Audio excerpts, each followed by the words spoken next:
Well, good morning, everybody, and happy Sunday. I think we might still have some folks joining us, but for those of you who are here, we'll get started. And it's a nice Sunday morning, and I like to start my day with a cup of tea. So I'm going to just turn the kettle on. And I've always called herbal tea, but really, tea is from the plant Camellia sinensis. And Camellia sinensis is just one plant, but it can be made in different ways. So the way that it's cured and dried is how we get either green tea or white tea or black tea. Now, I love starting my day with green tea. So it truly is tea. A lot of the other times that I'm not drinking green tea throughout the day, I'm drinking an herbal blend. And herbal blends, although we call them tea, we really have to specify that they're infusions or decoctions. And that's what we're going to talk about today. We're going to talk about how to make an infusion, how to make a decoction, and what to keep in mind while we're doing it. So, as we come together on this Sunday morning and begin, I just want to share a quote with you that I love and that has always been a really special part of the way I think about drinking tea. And it's from Thich Nhat Hanh. And it goes, drink your tea slowly and reverently, as if it is the axis on which the earth revolves. Slowly, evenly, without rushing toward the future. So, Mind Oasis is a meditation and mindfulness community, and that's what I love about it. And while we love to have a sitting practice or a walking practice and bring meditation into our daily lives, we all know how busy we can be, squeezing this in and squeezing that in.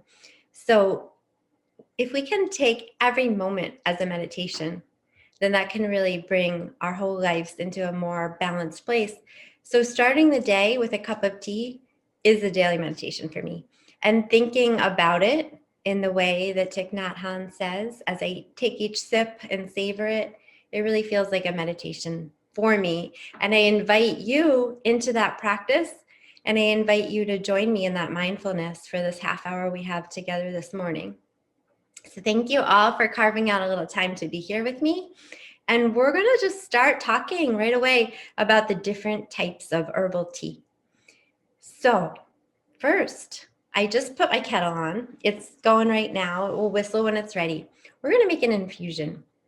And an infusion is what many of you do when you take a tea bag and you put it into a mug and you pour boiling water over it. It's that simple. It's the pouring the boiling water over the herbs and then letting them steep. Now, when we do a tea bag, it's often 5 or 10 minutes, but a good infusion is really 10 or 15 minutes of steeping. That for me is like a really solid infusion. Now, I do want to bring in another term right now, just so you're aware of it, and it's called a nourishing infusion. And a nourishing infusion is something that I first heard about from Susan Weed, who to many of us is like an elder in the world of wisdom of the ancients. And she writes some very beautiful books about that. And her publishing house, Ash Tree Publishing, is great. You can look at her books there. She talks about nourishing infusions as a way of making a tea where you take your herbs and you actually steep them for up to 8 hours. And you would only do that with certain herbs. Those are for the herbs that are more nutritious. Oats and alfalfa, nettles, raspberry leaves. Those are the kind that we would use for a nourishing infusion. But what we're going to talk about today is just a straight up infusion. And my water is boiling now, so I'm going to turn that off. And I have my tools lined up behind me. But for this, I just have my favorite mug. And this mug is a cool one because it comes with a little basket and then a top. So I get a lot of gifts like this, which I love because people know how much I love tea. But you don't need something like that. It can simply be a little basket, or you can even, first of all, if you're making a bigger batch, ball jars are amazing. I use them all the time. And you can simply put your herbs into here and then strain them through like a spaghetti strainer or sieve. So there's all different ways you can make an infusion based on how much you want to do. This morning, I'm going to make just 1 cup for me. So let's do that together. And then this is something that you can recreate later. The first thing is, you're probably wondering, why would you do an infusion and why would you do decoction? So here's the trick. I'm going to show you. I know you're all used to tea and tea bags. This is lemon balm from my garden. And I wish you were here so that you could smell it, but I will show it to you. You can see that it's actually a leaf. And when you get a tea bag, these things are ground down really, really small. So you actually don't see that it's a leaf. So there's more surface area here. And what we want to do is we want to take these leaves and we can grind them down a little, but because they're so delicate, that's how we know that we'd be making an infusion with them. They're going to easily give of their medicine to the hot water. It's just a breaking down of the cell walls. And because it's just a delicate leaf, it really happens quite easily. Also, you can do it with fresh herbs. That's something that you can do too. Obviously, in this season, winter, it's the dried herbs that we'll use, but you could certainly do this with fresh basil, which is delicious. It takes a little bit longer with fresh because the water has to be taken out of it. So dried medicine gives up its medicine more quickly, but 10, 15 minutes either way is really good. So when we're making an infusion, we're always using the leaves or flowers of a plant. And that's why we're doing just the simple pour over method. So the recipe that we use when we make an infusion, for those of us that like recipes, is just a tablespoon for every cup of water. Now, often I don't use a recipe and I just kind of go the folk method and I take a pinch of this and a pinch of that. That's fine too. You're not going to go wrong. But if you want, an accurate number of how to get started, then certainly a tablespoon to an ounce is the way to go. I have this great spoon that I like to use to scoop out my herbs. So I'm going to take, in this case, we're going to add another plant too. So I'm going to do just about a half a spoonful. I'm going to put it in the top of my mug that I showed you. So it's right in here. And I love lemon balm. It's a really uplifting plant. And we can talk a little bit more about it after we get our infusion going. Now I have this little basket of rose petals. So rose is a flower. So we want to also use the infusion method for rose.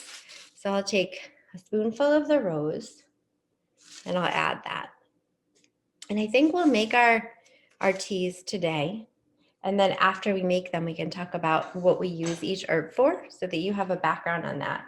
But this is simply what I did. I put it in the top and I'll pour my water in on top of it.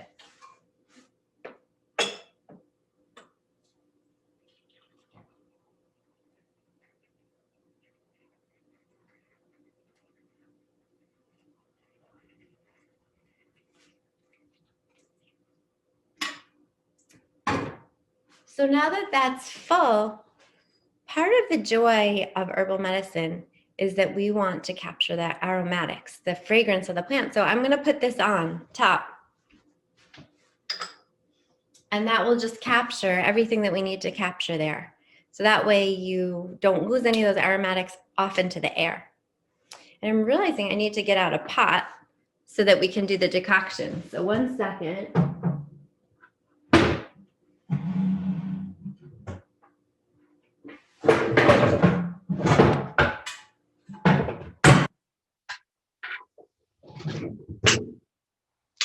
Sorry about the noise there. Okay. So you saw our leaves and flowers, how we just have them steeping. But now, let me show you how you do decoction. And a decoction is the process that we use for a plant that's just a little, like the part of the plant is tougher. So it takes a little bit more to take the medicine out of the plant. So think mushrooms, think bark, think berries that are dried, and roots, of course. Those are all really hard, woody parts of a plant. So what we need to do for a decoction is the same proportions as an infusion. You take a tablespoon to whatever amount of water you're using. So 1 tablespoon per 8 ounces. I often make more. A decoction takes longer, so I usually make a bigger preparation when I'm doing a decoction, and then I can always store it or share it. So in this case, I'm going to do 4 cups. So I want at least 4 tablespoons of what I'm putting into my preparation. So I want to show you everything I'm going to put in, and we'll get it started. You may have heard of reishi mushroom. This is a reishi that I found this spring. It's usually from June to September that reishi is flowering. It's the fruiting body of a mushroom. And it's so good for you. It's so nutritious. It helps you with your immune health. It helps you, it's considered an adaptogen. An adaptogen is something that helps you adapt to stress. It makes you more resilient. It's non-specific. It's not like it just works on the immune system, but it does work on the immune system while also working on the nervous system and all that you need in your body. Another word for it is a tropho-restorative, where it's restoring your body. So we're going to take some of these reishi that I gathered. You can see it's really a big chunk. It's hard and woody. It's really a very solid piece of plant material. So what I'm going to do is I'm just going to take 2 chunks of the reishi, which is about a tablespoon. We're going to be adding more ingredients, so I don't want to overdo it with the reishi. So I have my reishi. I'm going to put that right in my pot. And now we did use rose petals in our infusion, but we're going to use a different part of the plant here for this pot. This is rose hips. And rose hips are the fruit, the seed of the rose. They've been cut up because you actually use the fleshy part, but you don't use the seeds. The seeds can be very irritating to the gastrointestinal tract. So this is now small and dry. My favorite roses are the Rosa rugosa, and you can get those on the beach. So I've definitely done trips just to the beach to get these, gather them, chop them up, and then put them on my dashboard in the sun to dry out. So in this case, we're going to use the rose hips. We'll take a full tablespoon of them, like this, and I'm just going to add it to my pot. And again, we'll go over more about each medicine. The rose petals and the rose hips we'll discuss together in a few minutes.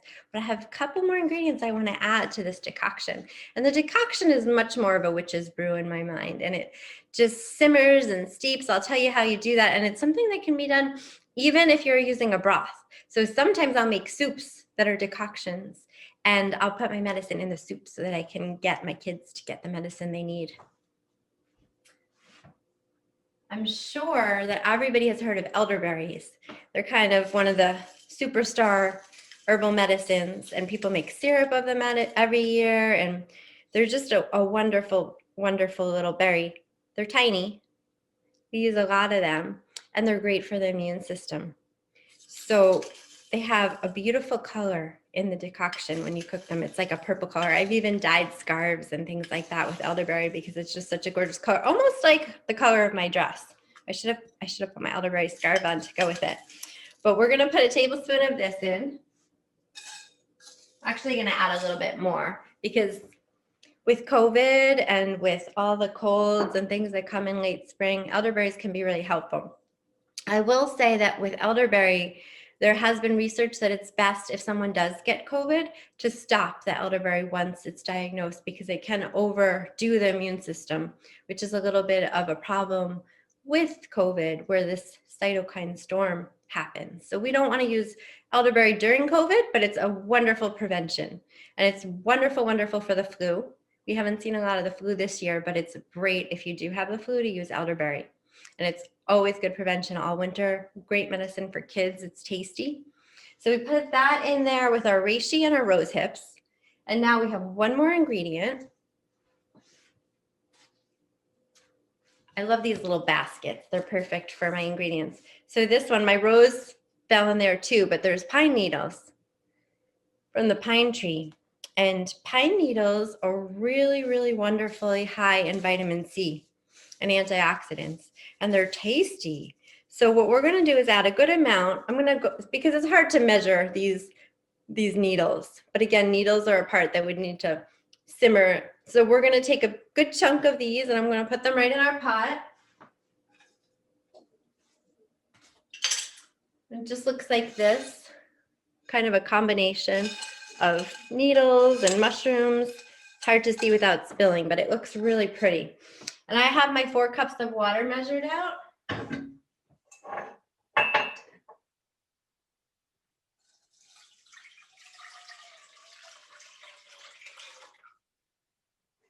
Okay, and we want to cover this. So I'm going to put my top on here.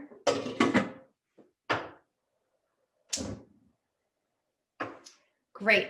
And a trick with the decoction is that what you do is you bring it to a quick boil, and then you let it simmer for about 15 minutes. So I'll keep an ear for that. It will also be covered because we want to keep those aromatic oils. So those are the infusion decoction methods for you. And now I just want to talk a little bit about why we would use these. And I also want to talk about what the plants are for. And so I'm teaching a class with Mind Oasis. Mind Oasis is an amazing organization all about mindfulness in all different topics. And I've been teaching a course about the calendar year from the perspective of traditional religions, so that it's the witch's wheel of the year. So we're coming here now on the spring equinox, so Ostara, and we're going to celebrate that next Sunday together at 1 o'clock. And what we do is we bring in the medicine of the plants, but what we also do is we bring in ritual and magic and tradition and story. So that goes along with this and all of the meditation. So some of these herbs were used in the last ritual for Imbolc, and I think it was rose hips that we used and rose petals. So I think this would be a perfect time to talk about rose and all of its many, many amazing properties. I just made a wonderful Valentine's tea with my children using rose. And I have to say, rose is one of the plants that I call upon very, very often. It has a really cooling energy. And when I'm putting together a cup of tea, I'm thinking about that. I'm thinking about the energy, which is an elusive term, but it's about the spirit of the plant and what it brings. And it's also about how that plant makes us feel. There's certain plants that are more warming, like a cinnamon or a cardamom or a ginger. They bring a warming energy to us. And then there's plants like rose, which are a little bit more cooling. So if we have any inflammation, whether it's in our skin and we need to bring that inflammation down, or perhaps it's a cardiovascular tension, something that's going on in the internal system and we need to cool and constrict and tone, rose is a perfect plant for that. But it also has the energy of love, and it helps with grief and pain. It has a real affinity to the heart center. And during this past year, we've all really needed to pay attention to our hearts. There's been a lot to shift and feel, a lot of grief. And we really want to honor ourselves. We want to honor our heart and feel our feelings, but we want to be held in that. So rose is a plant that can really hold us dearly. So I've come to think of rose as like a grandmother, wise woman plant. And I brought we have a lot of wild roses that grow here. That's a different kind of medicine, but equally beautiful. But I brought the Rosa rugosa into my garden, and those big showy flowers and thorns, that whole plant has so much medicine to give. And the thorns are an important message in rose, that we want to love, we want to be open, we want to nourish, but we also want to have good boundaries for ourselves. So rose is a wonderful teacher in that way. And as you know, we use the leaves in the infusion. I'm sorry, not the leaves. You could use the leaves, it would be fine. But we use the petals, which I'll be able to drink my infusion soon. It should be ready. And that is just going to be a really nice kind of uplifting piece that it gives to my tea. And when I bring an herbal tea mixture together, I'm thinking not only about the energy, I'm thinking about the goal. What do I want to do with this tea? And, you know, this week has been a hard week. So here it is Sunday morning, and I'm so happy to gather with you, but I want something a little bit uplifting. So the rose petals are going to be really calming, but also uplifting. And they're in that infusion that we made. Paired with that is the lemon balm, if you remember from the beginning. And lemon balm is just a member of the mint family, a very generous family. You can always tell a mint by its square stem and its opposite leaves and its abundance. They like to spread, they like to grow. If you put a lemon balm plant in your garden, it will get very bushy and big, and you'll have enough to share with friends. It's not quite as generous, I would say, as a mint in the way that it spreads. So you don't have to feel like it's going to take over. But if you harvest it right as it goes into bud with its flowers, then you definitely won't have to worry about spreading because the seed won't go, and you'll be able to get a couple of harvests throughout the growing season. And lemon balm is just an amazing and uplifting plant. It has an aroma that is just like sunshine. It's that the citrus constituents that are in it, they just make you want to smile.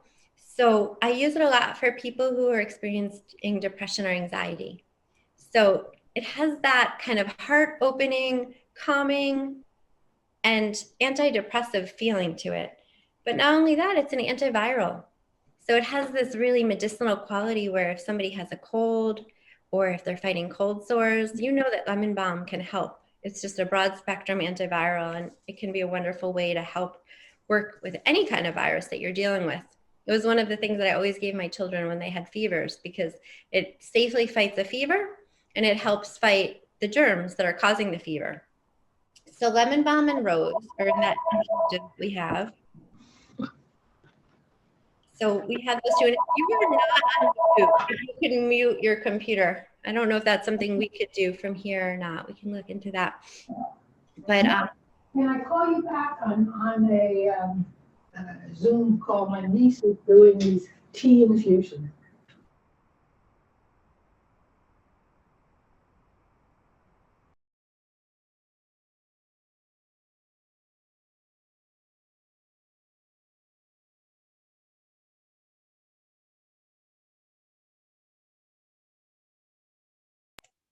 You have to unmute yourself, Ashley, because I muted all and it muted you, and I'm not sure why. Okay. Thank Are you you. unmuted now?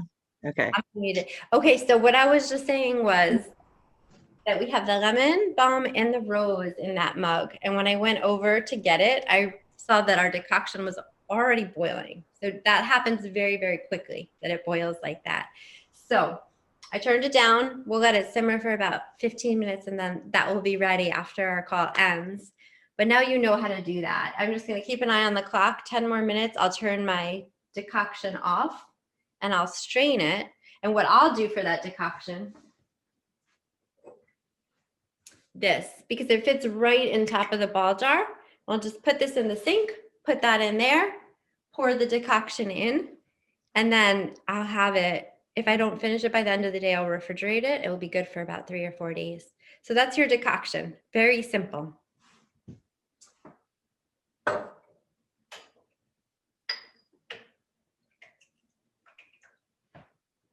Now, as for our infusion, that's what the rose petals and lemon balm look like now. So that's ready to drink. You can sweeten these things if you want. I kind of will use honey every once in a while, but the flavor of the plants is so nice that I do suggest you try to get to know the flavor of each plant. So we've talked about our lemon balm, our rose petals, our rose hips are in that decoction. And I did talk about the energy of the rose, and I did talk about how we want to bring in flavor, taste, and objective, as well as energetics into every perfect cup or pot of tea that we make. So our cup that we just made, that was the goal of uplifting and calming and having a nice Sunday. And then we brought in this lemony flavor and this rosy flavor and the color. So I really like, that's my witchy side. I bring that in. I want the science of what is my objective? What are the constituents of this plant? But then I really want to use my intuition to think about how I want to blend this, how I want it to taste, how I want it to look, and how I want it to smell.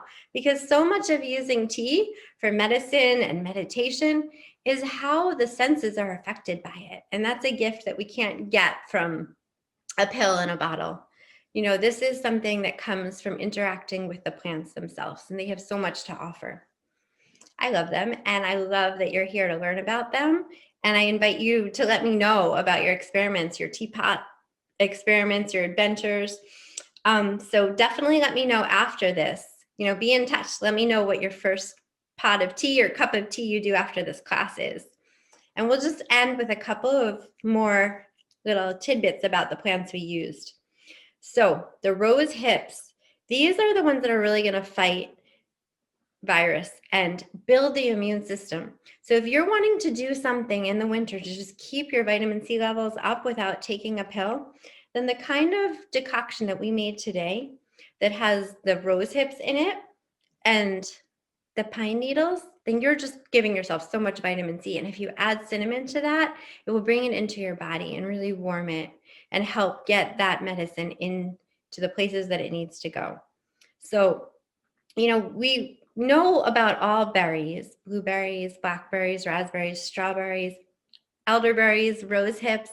These are the fruits of a plant, and they have so many antioxidants in them. And antioxidants are what we need to keep our cells healthy, young, reinvigorated. As they divide, they're doing the right thing. So certainly when we're out in the sunshine, eating berries, that's a natural thing to keep our antioxidant levels high. In the winter, though, we don't have access to that. So we can freeze blueberries, we can make elderberry syrup, but drinking a tea with rose hips and elderberries, not only are you getting the vitamins, but you're getting antioxidants. So I invite you to try to experiment with vitamin C in the wintertime through rose hips. We talked about reishi and its adaptogen qualities and how it can help. So one way to make a decoction with reishi is when you're making any kind of soup. You can take a little muslin bag and you could put a couple of chunks of reishi, and as your soup's coming to the end for the last half hour, just throw it in there and you'll get all of those qualities right into your soup. That's a super great trick for a decoction. And I think that we've covered all of the herbs that we're going to use today and how we would use each one. So remember, leaves and flowers are for infusions, and the harder parts of the plants, the mushroom, the bark, the stem, the root, the berries, the fruit, those are all for decoctions. I think that that's all that I have to share, but if anybody has any questions, I can take those now. I see one in the chat and I see what it is. Does anyone have any other questions? I have a question about storage. Like if you make a big batch, does it need to go in the refrigerator, or where do you keep it? And then also, if you want it warm, how do you put it back in a pot and reheat it? Is it okay to just zap it in the microwave? Like what storage and reheating is my question. Good questions. So I don't usually do more than like 2 or 3 days worth. So I'm never making more than a half gallon. And a half gallon is, let's see, I should know this, but let's just double check how many cups a half gallon is. So it's 6 cups, but really if you fill it to the top, it's more like 8 cups. So I usually do about 6 cups worth if I'm doing a more medicinal blend. And I would keep it on the counter as it cooled to kind of keep it out throughout the day. And then after that, when it's been strained and cooled, I'd put it in my refrigerator. It would be fine up to 3 days.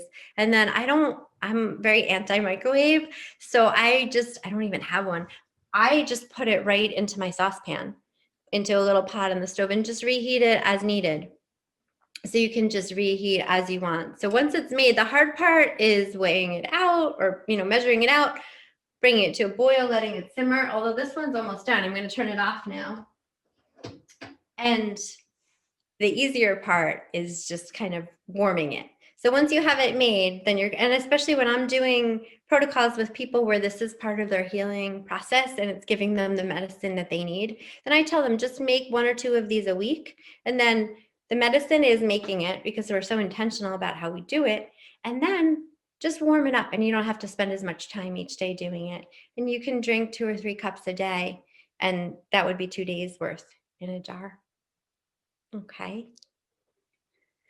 So Thank you. You're welcome. Any other questions? Well, thank you for joining me today in the kitchen. It was a pleasure, and I wish you many cups of reverently drinking tea. And I'm going to take mine, and I have to tell you, it just smells so good. And if you need resources, I can give you a couple of resources for ordering some raw herbs so that you can kind of have some jars of herbs in your kitchen and just make your own tea blends. I would definitely start with rose petals and lemon balm. And with spring coming, nettles is a wonderful addition. And there's a woman-owned company in New York that I like a lot. And that company is Jean's Greens, Jeans Greens. And they have a website, or you can call You can just order just a little bit. You can do like 3 or 4 ounces of each herb to get started. And some great health food stores and co-ops, have their herbs in jars too. So play. If this isn't something you do already, please start your tea practice. It's such a wonderful meditation each day. Start your day with it, end your day with it. And there's some great sleepy teas. So if you're interested in learning more, think about joining the class with Mind Oasis. We still have 7 more sessions. And if you do join, you get the recording from the one that already passed. And there's great options where you can just do a bundle of 3 or 1 class. And if you want to get in touch with me, you can find me at Dreamkeeper Botanicals. That is my website. And I'm also on Instagram and Facebook. Thanks so much for being here today, and enjoy the rest of your Sunday.